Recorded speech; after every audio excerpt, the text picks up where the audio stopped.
Hello students, my self Kundan Sahu. आज मैं आपको मेटल कटिंग के टॉपिक के बारे में बताऊंगा जो आपके 5th सेमेस्टर मैकेनिकल डिप्लोमा में मशीन टूल टेक्नोलॉजी के सब्जेक्ट में है। आज हम पढ़ते हैं मेटल कटिंग के बारे में। तो सबसे पहले मैं आपको ये बताऊंगा कि व्हाट इज मेटल कटिंग। तो आपको नाम से स्पष्ट होगा कि मेटल कटिंग मीन्स किसी मेटल को काटना किसी कटिंग एजेस के द्वारा।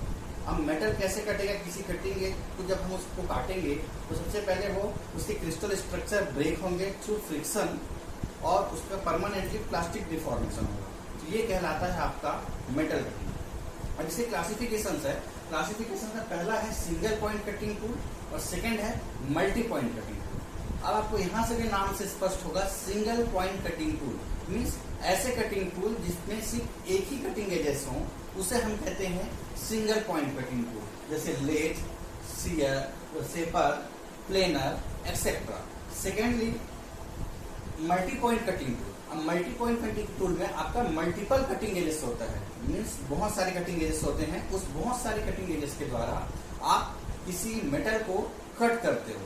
तो उसमें एग्जांपल्स है grinding, milling, drilling, boring, reaming etcetera.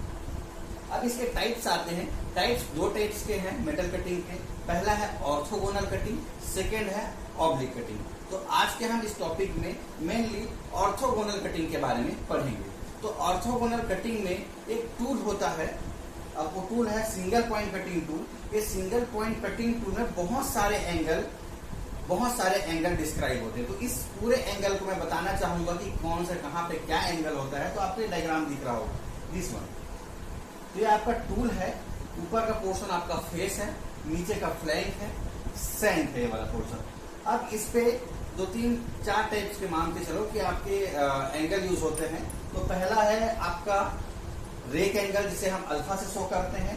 Second है आपका रिलीफ एंगल जिसे हम थीटा से शो करते हैं। और तीसरा है आपका सी कटिंग एज एंगल। और चौथा है नोज रेडियस। नोज रेडियस में भी कुछ एंगल वहां से बन जाता है। तो इस डायग्राम में देखिएगा यहाँ पे फेस और सैन के बीच एक एंगल क्रिएट होता है, इसे हम कहते हैं side rake angle. Similarly face और इस कटिंग एजेस के द्वारा, ये आपको दिख रहा होगा, इस कटिंग एजेस के बीच में जो एंगल क्रिएट होता है वो कहलाता है आपका बैक रेक एंगल। सिमिलरली इस नोज रेडियस में कर्वेचर क्रिएट होता है। इस कर्वेचर से जो एंगल क्रिएट होता है वो कहलाता है आपका एंड रिलीफ एंगल। सिमिलरली इस फ्लैंक और सैंक के बीच में एक और एंगल क्रिएट होता है जिसे हम कहते हैं साइड रिलीफ एंगल। और यहाँ से इस सैंक और फ्लैंक में आप हॉरिजॉन्टली देखोगे यहाँ से और यहाँ पे तो थोड़ा सा फिर यहाँ पे एंगल क्रिएट होता है जिसे हम कहते हैं CS। CS means side cutting edge angle. Similarly face और फ्लैंक पोर्शन के बीच जो एंगल क्रिएट होता है उसे हम कहते हैं CE। CE means and cutting edge angle. और यहाँ पे जो कर्वेचर प्राप्त होता है उस कर्वेचर स्टार्टिंग मतलब मीन्स एंड फ्लैंक में, फ्लैंक पोर्शन में जो कर्वेचर प्राप्त होता है वो कहलाता है आपका नोज रेडियस।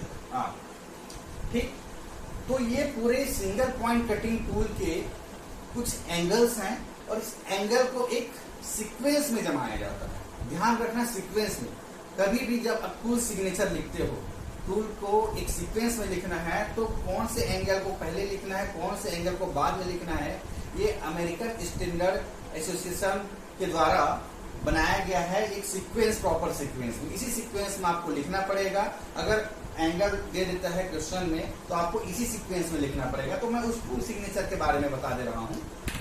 टूल सिग्नेचर में बैक रेक एंगल पहले लिखते हैं हम, देन साइड रेक एंगल, फिर एंड रिलीफ एंगल, फिर साइड रिलीफ एंगल, फिर एंड कटिंग एज एंगल, फिर साइड कटिंग एज एंगल, फिर आपका नोज रेडियस आर। ठीक, तो ये टू सिग्नेचर आपको याद करना पड़ेगा। आपके पास कोई ऑप्शन नहीं है, आपको याद करना पड़ेगा क्योंकि डायरेक्ट आपको एंगल दे देगा, वैल्यू दे देगा 10 डिग्री, 5 डिग्री, 20 डिग्री सबकी वैल्यू दे देगी और आप बोलेगा कि टूल सिग्नेचर इसका बताइए। 2 या 5 नंबर में आ जाएगा जैसा भी रहेगा विथ डायग्राम। तो आपको पूरा टूल सिग्नेचर में वैल्यू पुट करनी पड़ेगी जैसा सा है back rake angle, side rake angle, end relief angle, side relief angle, end cutting edge angle, side cutting edge angle और नोज रेडियस। तो ये होता है टूल सिग्नेचर। यहाँ पे टूल सिग्नेचर। अब उसके बाद हम आते हैं कि ऑर्थोगोनल कटिंग। ऑर्थोगोनल कटिंग में क्या होता है ये आपका एक कटिंग एजेस है और इधर ये आपका मेटल है जिसको आपको कट करना है। तो यहाँ से आप प्रेशर डालोगे और ये मेटल जो है कट के निकलेगा और ये वाला जो पोर्शन है ये दिस वन ये आपका चिप होता है। तो ये चिप को बोलते हैं chip thickness, TC means chip thickness. और ये वाला जो है अनकट चिप थिकनेस जो आपका कटा नहीं है, ठीक। और ये जो एंगल है यहाँ पे वो कहलाता है शियर एंगल। सिमिलरली ये वर्टिकल लाइन और इस रेक फेस के बीच का जो एंगल होता है वो कहलाता है आपका रेक एंगल, जो मैं अल्फा बता चुका हूँ आपको, ठीक। सिमिलरली इस एंड फ्लैंक और इस मेटल बेस के बीच का जो एंगल है वो कहलाता है आपका रिलीफ एंगल। और ये वाला कहलाता है अंदर का जो आपका जो मेटल कटिंग का बीच का जो एंगल है दिस वन ये वाला आपका वेज एंगल कहलाता है। तो ये आपको जानना पड़ेगा ऑर्थोगोनल कटिंग एजेस में कि इस एंगल को कौन सा एंगल बोलते हैं। इसी के द्वारा आप बहुत अच्छे से समझ सकते हो कि ऑर्थोगोनल कटिंग कैसे होता है। और उसके बहुत सारे एंगल दिए हुए हैं जो इस चित्र में प्रदर्शित है। अब आपको मैं नेक्स्ट टॉपिक में ऑब्लिक कटिंग के बारे में बताऊंगा। Okay, thank you.